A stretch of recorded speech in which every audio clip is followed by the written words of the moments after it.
welcome to this special edition of Far and Wide, coming to you tonight live from Pontefract.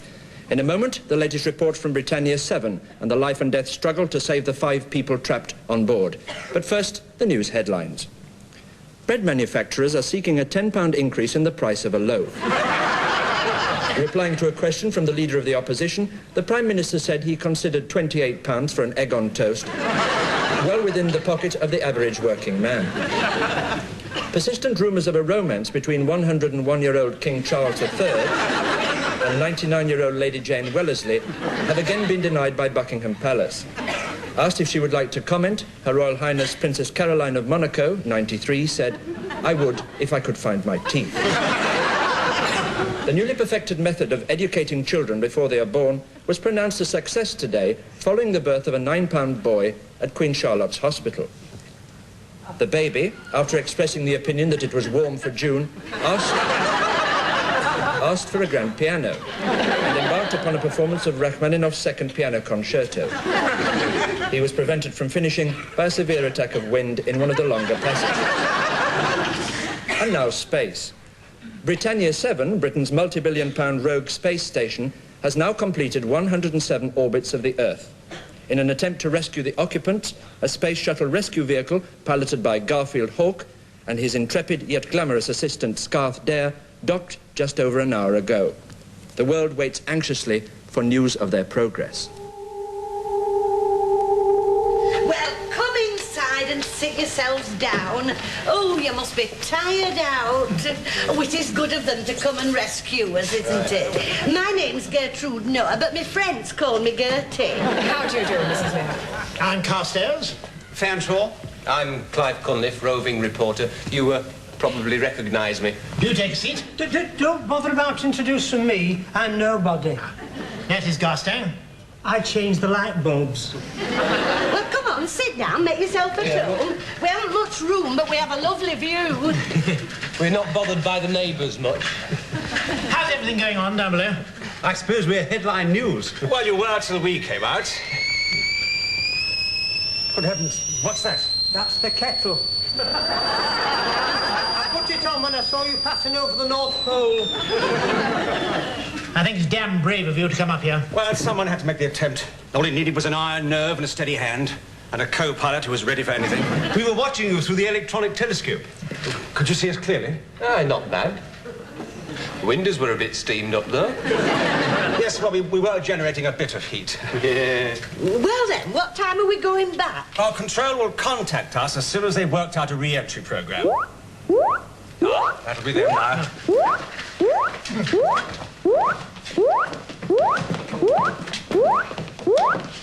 Hello, Miss Con. Disaster control here. Are you receiving me? Loud and clear, sir. And we have you in vision. Oh. I do have a re-entry program. Yes, we have worked out the program, but we've got a slight problem. What sort of problem? This is for your ears only, Commander. Could you put the earphones on, please? I'm sorry about this. Official Secrets Act and all that. My ears only. Oh, really? Oh, dear. Oh, dear. Oh, dear, oh, dear, oh, dear.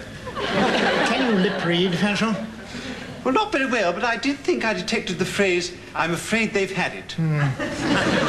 They could have been talking about breakfast. Very likely. Oh, dear, oh, dear, oh, dear. I think you all better sit down. I think you should sit down too, Controller. You don't look very well.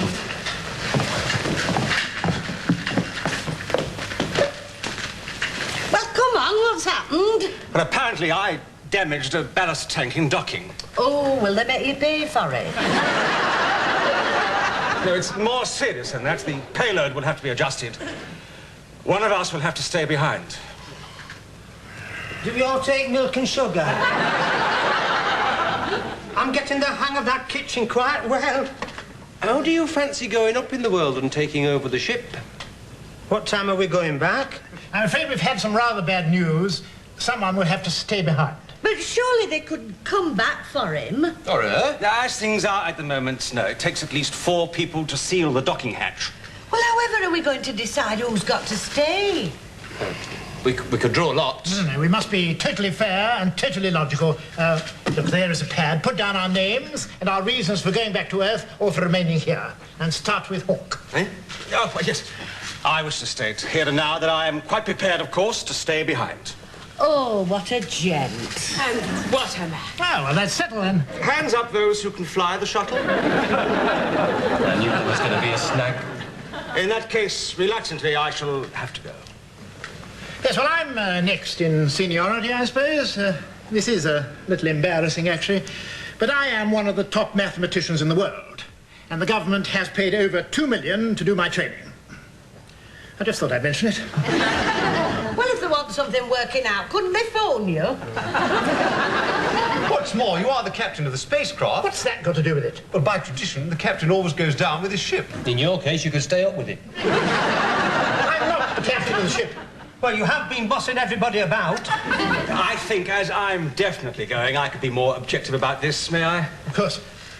Carstairs, valuable scientific knowledge. Fanshawe. I have a wife and family. Then you've done your bit to perpetuate the human race. He's our top neutron man. And he discovered the bent quark.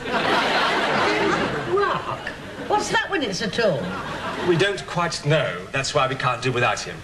They all stick together, you know. Cunliffe. Oh. I work for the BBC. No special qualification. What are you talking about? I've got a degree in politics, economics and philosophy. I speak French, German and Italian. My face is known to millions. I mean, what the viewer's going to say if you leave me up here? Au revoir, auf Wiedersehen, and arrivederci. Mrs. Noah. Well, I did win the cooking competition for the best Bakewell tart. And I'm secretary of the Housewives Guild.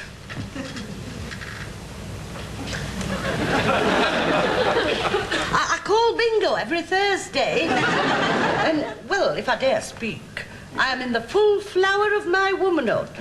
Must have been a long, hard summer. Well, that leaves me, and you know my qualifications. He does, if anybody does. I have to say that her presence in the co-pilot seat is vital. She could just about cope if I had a heart attack on the way down. Yes, you thought you were going to have one on the way up. Yes, there was a moment. That leaves me. Yes, well, we all know what you do. You just change light bulbs. I do it very quick. Perhaps we should consider how many years of useful life we have. After all, someone of 22 has more to offer on Earth than someone of, say, 92. Well, if it comes to that, women do live longer than men. You've already lived longer than most men. I don't mind admitting it. I'm pushing 32.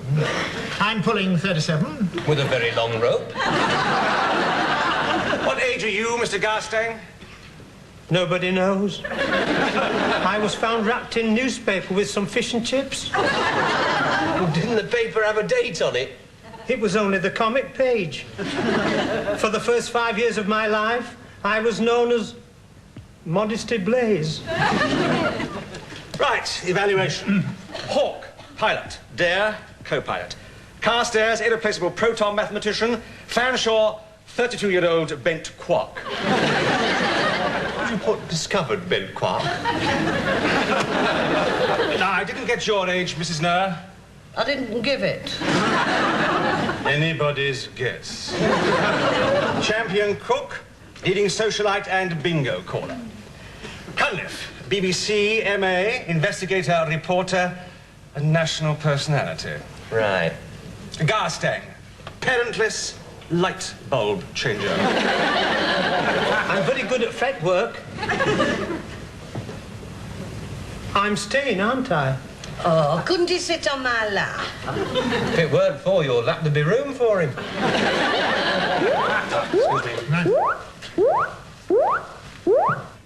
Ground control here.